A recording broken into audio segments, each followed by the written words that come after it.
At the end of the Cold War, there was, I think, a mistake made by many people in the West. Fukuyama wrote a very influential book called The End of History. And the conclusion of that book was basically that the victory of liberal Western democracies and economies over communism was the end of the arc of history. Now everybody would be converging to this new economic model of liberal democracy. Well, I think there was a vast misinterpretation of the success.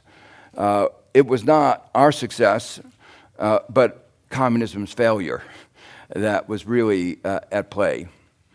And there was a kind of complacency in the years that followed where we took the fact that we were growing as evidence that our economies were successful.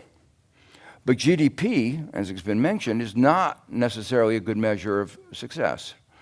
GDP was going up, but say in the United States, most Americans were not participating in this growth. To the point, for instance, to just give you a couple of statistics to see the nature of the failure, the median income of a full-time male worker in the United States, and having a full-time job, those are the lucky ones, is the same, adjusted for inflation, as it was 42 years ago. And at the bottom, real wages are the same as they were 60 years ago. So while we thought our economy was successful for very large fractions of our society, it was not. In terms of health, the United States is one of the places where research is going on and making breakthroughs in medicine in all kinds of ways. But life expectancy in the United States is in decline.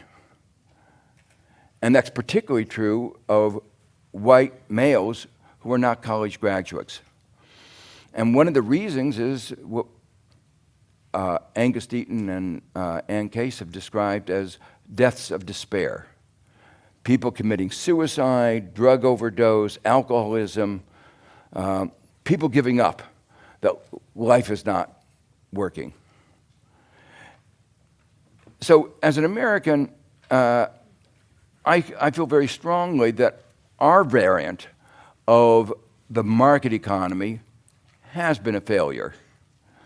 And the consequences of this failure of our version of the market economy is the rise of Trump.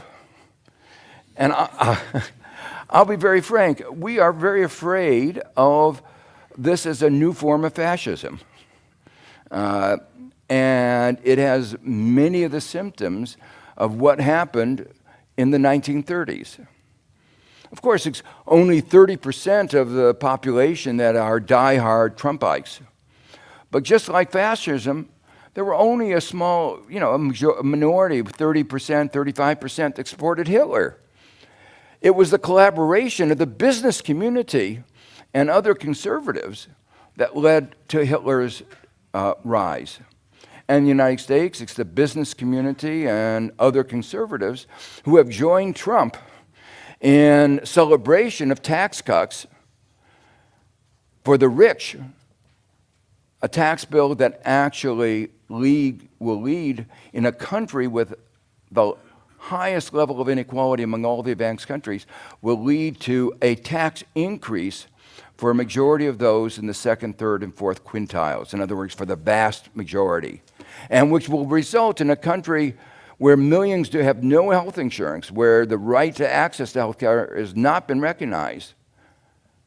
It will result in more than 13 million people not having health insurance, and our life expectancy continuing going down. So these issues of the nature of an economic organization are actually paramount.